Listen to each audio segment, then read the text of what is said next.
Carlos V y el milenio. Aunque los límites cronológicos entre épocas apenas preocupan hoy a los historiadores, el proceso de maduración de la modernidad, desde sus primeras manifestaciones medievales hasta su crisis en pleno siglo XX, no es un tema baladí, especialmente si atendemos a la modernidad política propiamente dicha. En este sentido, nuestra ponencia pretende mostrar bajo qué circunstancias y hasta qué punto el reinado del emperador Carlos V de Habsburgo contribuyó a modernizar el discurso político, sus bases programáticas y sobre todo su legitimación, no tanto a través del estudio de su teoría y práctica, según ha sido ya abordada, entre otros, por Josep Pérez, Jesús Martínez Millán, José Antonio Fernández Santamaría, Manuel Rivero, Javier Ruiz Ibáñez, Juan Francisco Pardo Molero o Laureano López Martínez, sino a través de su rechazo, o por mejor decir, del rechazo no absoluto, como veremos, de su entorno cancilleresco, intelectual, literario y artístico, a la utilización de uno de los grandes topos propagandísticos de la época, un recurso eficacísimo del que se habían servido sus predecesores para afianzar y engrandecer su propia figura y también la de su dinastía. Me refiero, por descontado, al mesianismo profético milenarista que tan dilatado y extenso recorrido tuvo a lo largo de la Edad Media. Este aspecto de la obra política del primer monarca de la Casa de Austria, nunca resuelto por completo ni de manera irreversible, como demostrará palmariamente el comportamiento de su nieto, el rey don Sebastián el Deseado de Portugal, pese a que pueda ser explicado merced al impacto que la subversión comunera y agermanada insuflaron dentro de aquello que yo mismo he denominado el milenio hispánico o el encubertismo de Estado, no deja de resultar sorprendente si se considera el potencial imperial y universalista que encerraba la figura del emperador de los últimos días, tal y como había ido cobrando cuerpo en medio de la querella de las investiduras de los siglos XI y XII. Probablemente, si la Comunidad de Castilla y las Germanías de Valencia y Mallorca no hubieran enturbiado los primeros años del gobierno carolino en la península, el entorno cortesano del primer Habsburgo no hubiera dudado en continuar explotando la identificación entre el monarca español y la figura del conquistador restaurador del Santo Sepulcro, tal y como había cultivado el rey Fernando el Católico por lo menos hasta el año 1512. En efecto, Fernando II había sabido modelar, encauzar y utilizar el tremendo potencial de legitimación y de superioridad política que comportaba la figura del profetizado adalid contra las huestes luciferinas de Anticristo, sin comprometerse en exceso con las profecías e incluso tomando cierta distancia de las mismas, dejando que fueran otros, clérigos, predicadores, visionarios, miembros de su séquito, escritores, cronistas, consejeros, cortesanos, algunos aristócratas incluso, como el marqués de Cádiz, Rodrigo Ponce de León, quienes aureolaran su figura política de lisonjas escatológicas. La conquista de Granada en 1492 y el final del último bastión político del Islam en la península ya habían sido interpretados como la culminación de las profecías del ciclo pseudo-isidoriano y el final del planto por la pérdida de España, que tanta difusión había tenido en los distintos reinos peninsulares durante la Baja Edad Media. Sin embargo, no fue tanto la caída del reino nazarí en poder de la corona de España, cuanto la expulsión de los musulmanes granadinos, 1503, y el rosario de conquistas norteafricanas, las que impulsaron y consolidaron la celebridad escatológica del católico, al margen ya de las figuras de su hijo, el príncipe Juan, fallecido en 1497, coincidiendo, por cierto, con el momento en que la lectura del Anticristo de Juan de Unay o Joan Alemany comenzaba a difundirse por la meseta, y de su primera esposa, Isabel de Castilla, muerta en el año 1504. Los éxitos militares en la costa africana y sus protagonistas, sobre los que pronto acabaría recayendo la fama de emisarios, enviados o instrumentos del líder escatológico, Vespertilión o rey encubierto, fueron claves para la construcción y consolidación de la narrativa mesiánica que, pese a los problemas políticos con los que hubo de enfrentarse en Castilla y Nápoles, acompañó a Fernando el Católico durante los últimos años de su vida y de una manera explícita hasta el año 1512. Así sucedió con la toma de Mazalquivir, 1505, y con la figura del alcalde de los Donceles, con el Peñón Vélez de la Gomera, 1508, y Pedro Navarro, figura además reforzada con las conquistas de Bujía, de Argel y de Trípoli en el año 1510, todas ellas, con la caída de Orán en 1509 y el cardenal Cisneros, etc. El punto y aparte, dentro de esta trayectoria ascendente, lo puso, qué duda cabe, el desastre de la isla de los Gelbes o de Yerba en el año 1510, en el que 4.000 peninsulares fenecieron y al frente de ellos su capitán, don García de Toledo, el infortunado padre del duque de Hierro. El dominio de los Gelbes, junto con el de Malta, hubiera permitido controlar el estrecho de Mesina y probablemente hubiera animado a los castellanos a prestar un apoyo mucho más decidido a los planes de conquista de Túnez y de Egipto que el rey Fernando el Católico había expuesto al Papa Julio II. Pero, como ha escrito Josep Pérez, los castellanos declaran su adhesión a los temas mesiánicos de la cruzada cuando se trata de reconquistar Granada y de conquistar el vecino Magreb occidental, pero no están dispuestos a mirar con entusiasmo la segunda fase del plan fernandino, conquista del reino de Túnez y de Egipto. Estas zonas quedaban demasiado lejos del horizonte geopolítico castellano. En principio, el cambio dinástico no tendría por qué haber supuesto una crisis del carisma mesiánico que había rodeado la figura del rey Fernando y su familia, más allá del impacto derivado de la marginación de la reina Juana y de la salida de España del príncipe Fernando, en todo hechura de su abuelo y tocayo. Pero el nuevo equipo político del joven Carlos no parecía en principio muy dispuesto a explotar esta dimensión de la propaganda política, entre otras razones porque desde el acceso a la Cancillería Real en el año 1518 del político y humanista piamontés Mercurino Arborio de Gattinara, los topoi de legitimación política del soberano comenzaron a descansar sobre los ideales humanistas de reforma y moralización de la Iglesia, de paz entre los príncipes cristianos y de monarquía universal sobre las repúblicas católicas como garantía de fortaleza y estabilidad europeos frente al empuje militar turco-otomano en el oriente de Europa y en el levante mediterráneo. La versión gatinaresca del llamado erasmismo político, aireada y defendida por los humanistas de la corte, empezando por Alfonso de Valdés, no contemplaba la derrota del Islam por un príncipe escatológico como el mensaje de adhesión y unidad en torno a Carlos de Habsburgo que podía ser aceptable y aceptado por los príncipes del imperio y los soberanos de Europa. Probablemente en España y en Portugal, en Nápoles, en Sicilia y en Venecia, por su condición fronteriza, frontera de cristiandad, la denominó Piesoni, esta idea hubiera podido tener un recorrido más o menos dilatado. Pero en el resto de Europa, incluyendo incluso tal vez a un Portugal que había iniciado una temprana y exitosa aventura de exploración y conquista en ultramar, la acción política se contemplaba bajo parámetros bastante más seculares, pragmáticos o, si se prefiere, maquiavelianos, entre otras razones porque el Santo Sepulcro había dejado de ser un objetivo movilizador y porque el Islam era una realidad política bastante compleja en la que no únicamente cabía una solución militar, sino también la vía del entendimiento diplomático, tal y como se había comprobado en el norte de África y pronto se vería también en el caso de la Persia safávida. Sea como fuere, el programa imperial erasmizante de Gattinara no resultaba incompatible con las connotaciones proféticas y escatológicas de las que podrían haberse valido los escritores y políticos de la corte de Carlos V.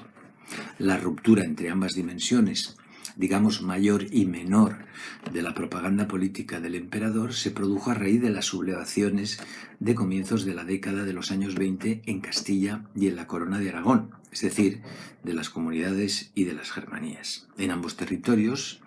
Las reivindicaciones políticas y sociales enarboladas por estos movimientos estuvieron acompañadas de rumores, de mensajes, discursos, sermones y acciones a las que podemos atribuir en diferente forma y medida influjos mesiánicos e incluso apocalípticos. Los líderes de la comunidad, Padilla especialmente,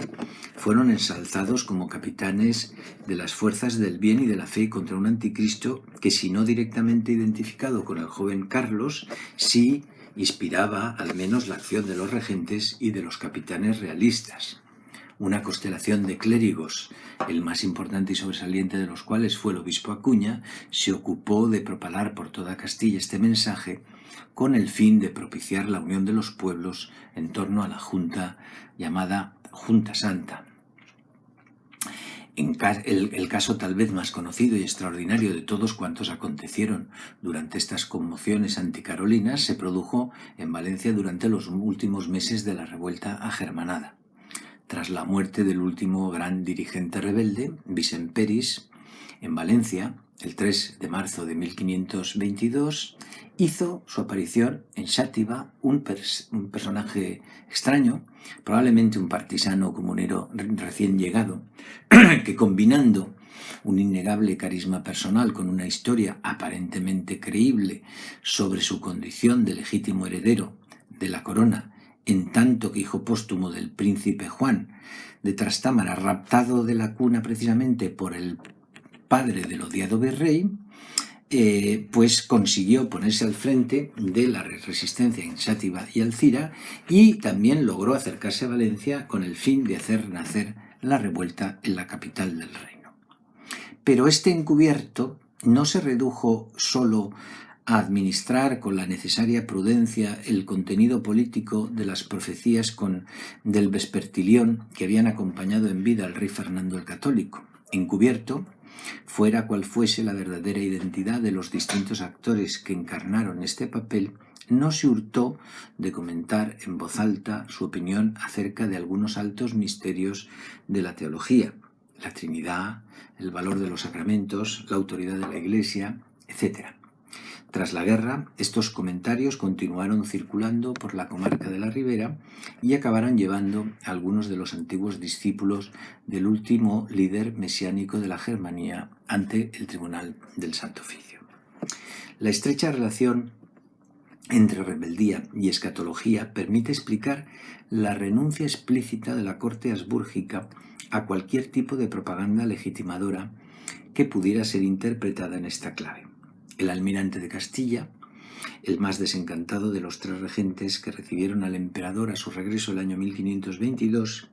vio con claridad la fractura carismática que se había producido entre el soberano y la nación durante la crisis comunero-agermanada. Pese a haber sido ninguneado por el mismo soberano al que había servido fielmente durante la guerra, don Fadrique Enríquez pudo hacer oír su voz y, desempolvando el discurso profético del marqués de Cádiz, quiso recordar la triple misión profética que la escatología hispánica había asignado al rey y también a la nación: ganar la Casa Santa, reformar toda la fe y reparar y remediar la Iglesia. Estas son palabras literales del almirante. Don Fadrique ignoraba que el emperador no estaba dispuesto a escuchar ninguna apelación a la restauración de la propagandística profética nacional. Esta negativa no obedecía tanto a los excesos milenaristas de los comuneros o de los encubertistas cuanto a la incompatibilidad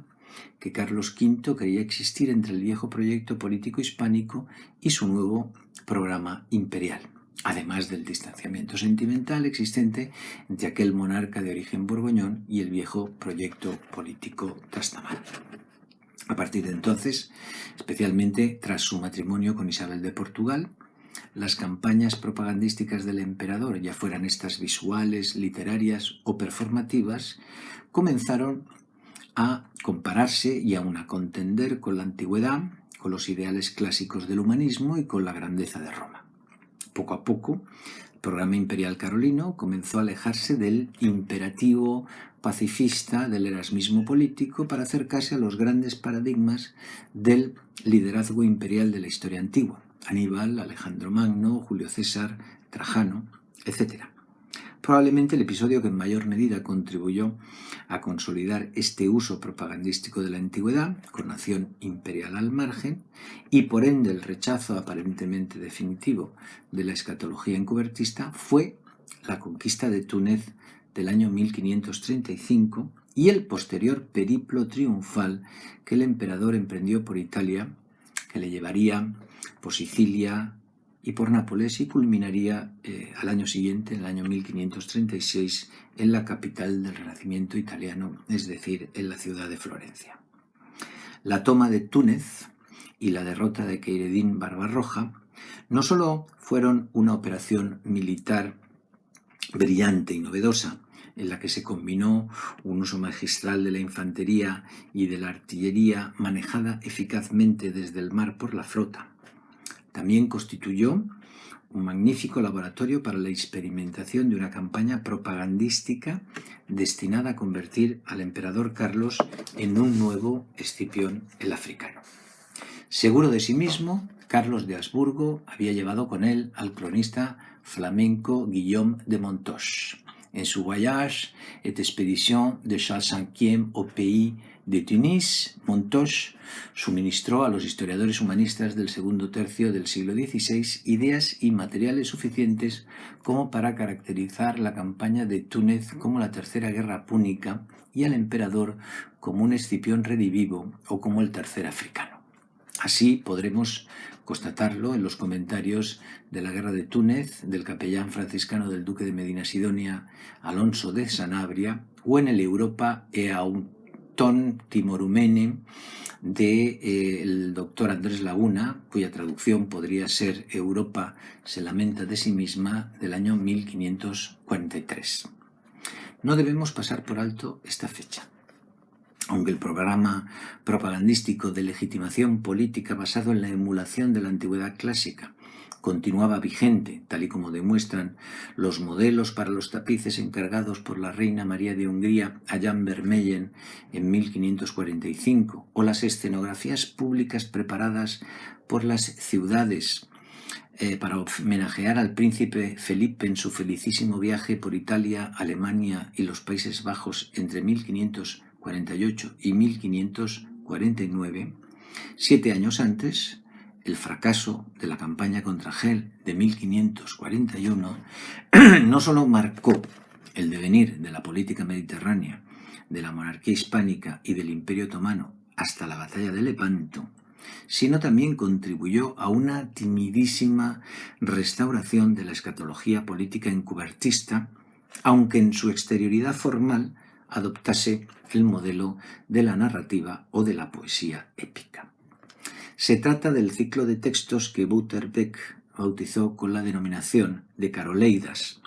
narraciones calcadas de las novelas de caballería bajomedievales, cuyos protagonistas no eran, desde luego, caballeros andantes cualesquiera o potenciales encubiertos, según había puesto de manifiesto el relato del duque de Pera,